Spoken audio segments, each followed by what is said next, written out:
Eh bien, bonsoir à tous et bienvenue pour la première ouverture Yu-Gi-Oh! De l'année avec le labyrinthe du millénaire. Alors, on va changer l'angle de vision et je vais vous expliquer quelque chose parce que je ne vais pas ouvrir le display comme d'habitude. On va gagner du temps. On se retrouve tout de suite avec le nouveau panorama. Compliqué, hein, la reprise. Donc, je vais vous expliquer comment je vais ouvrir cette display. Donc on va déjà l'ouvrir, hein, ce sera déjà quelque chose. Je me suis équipé de ça. Comme ça je ne galère pas à l'ouvrir, comme d'habitude.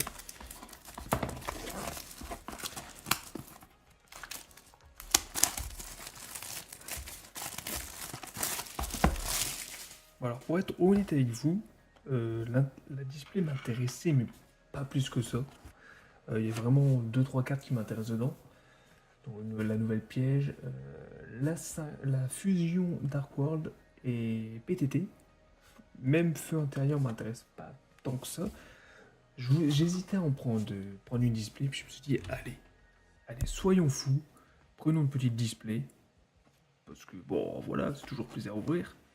Puis bah, on verra, hein, si la chance nous sourit. Même si, personnellement, les displays labyrinthes, je trouve pas ça très rentable en termes de contenu qu'à l'intérieur, mais bon, hein. Du coup, hop.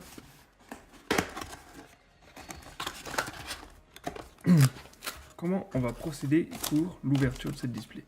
Alors, je pense que la plupart des gens connaissent déjà quasiment toutes les cartes, parce que tout le monde a eu les avant-premières.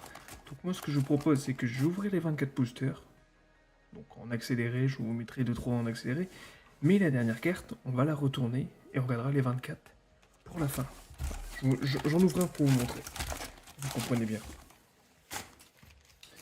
Disons que celui-là, je l'ouvre. Hop. La dernière carte, tu vois, je la pose là et on garde les 24 pour la fin. Pour ensuite, eh bien, garder les rares sur le côté, parce que tout le monde connaît, et ce qui nous intéresse le plus, c'est les dernières cartes. Ok? Allez, on fait ça tout de suite, et je vous retrouve juste après.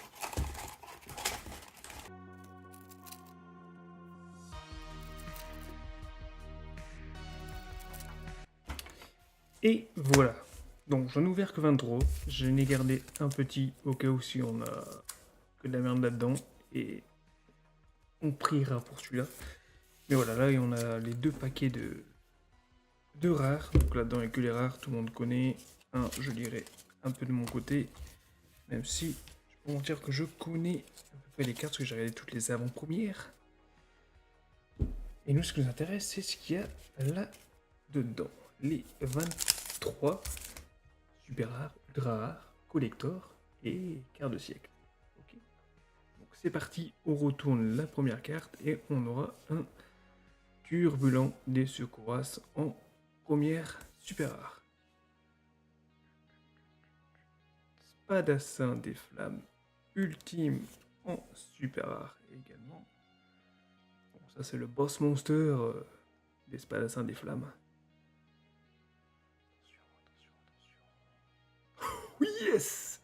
La première transaction rollback, la fameuse piège qu'il me faut pour mes decks, hein, parce que je suis un joueur de deck piège, donc tout ce qui est Dinomorphiol, Labyrinthe, Headleash, Traptrix, tout ça, c'est des decks que j'affectionne particulièrement, donc la transaction rollback, carte très intéressante pour mes decks. Royaume épée de flamme. Donc première ultra rare, donc je crois qu'il y en a 4 par display. Royaume épée des flammes en super rare. Paladin des flammes ultime, le premier doublon. Esprit de la terre de prison, la nouvelle terrain pour la terre de prison. Pas il me semble. On espère choper un feu intérieur, même s'il m'intéresse pas plus que ça. C'est toujours bon la rente. Parce que ça va partir, c'est sûr. Attention. Deuxième ultra rare. Épée des flammes combattantes. pas vraiment ce que je cherche comme ultra rare. J'aurais préféré une PTT.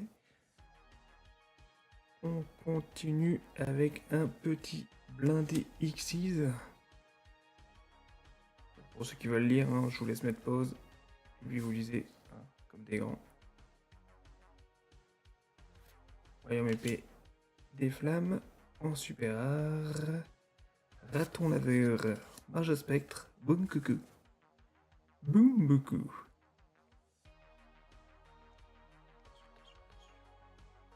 Esprit de la forêt. Esprit de la forêt, mais non, esprit de la terre. Voyons, Fuji. Ouh. Troisième ultra rare. C'est pas une que j'attendais, mais c'est les illusions qui je trouve vraiment pas mal. Elle peut être jouée. Tout simplement parce que je trouve que le troisième effet, qui est que si lorsque un monstre de l'adversaire déclare une attaque, cibler un monstre face recto contré par votre adversaire, transférez-lui la cible de l'attaque et faites le calcul des dommages.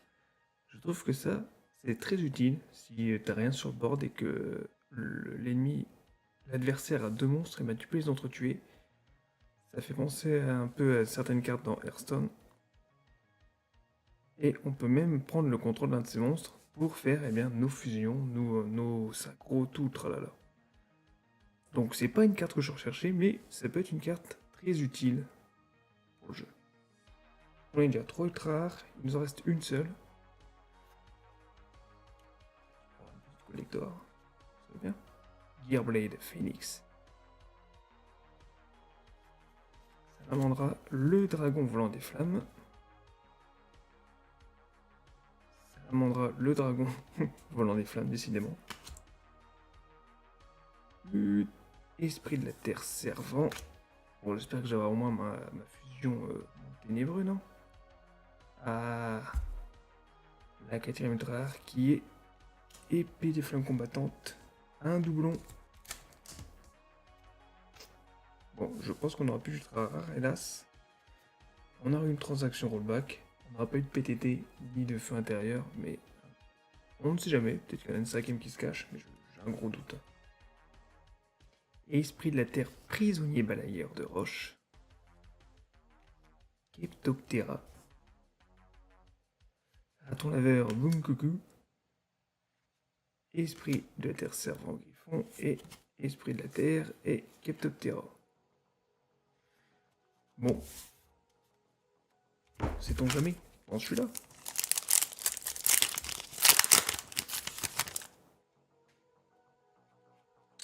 Alors. Ptérodosaure. Justement, impeccable, parce qu'il te faut le petit Chaetoptera. Gazelle, roi des bêtes mythiques, révélation millénaire. Attends, je suis en train de mélanger là. Ensuite, esprit de la terre immortelle. Avion à réaction synchronique. Totem et blindexi. Bon, bah dommage, pas de collector, mais on aura eu. Allez, à la rigueur, ces deux cartes-là sont intéressantes pour moi, mais les deux autres, à voir. On a eu notre transaction rollback. J'aurais fait en avoir deux. Pas trop en demander non plus. J'aurais aimé avoir un peu la petite rollback en secrète, ça aurait été sympathique. Mais voilà. Voilà pour la première ouverture Yu-Gi-Oh! De cette année. Il y aura bien sûr en début février la display que j'attends, celle avec QL. Et puis, le mois de mai va être chargeant Yu-Gi-Oh! Puisqu'il y a la Rarity Collection 2 qui a été annoncée. Et là, je vous laisse voir ce qu'il y a à l'image actuellement. Parce que la Rarity Collection 2, ça sera 9 cartes par booster, dont 3 super rares, 2 secrètes rares avec une chance sur 4 d'avoir une Platinium et une carte de siècle.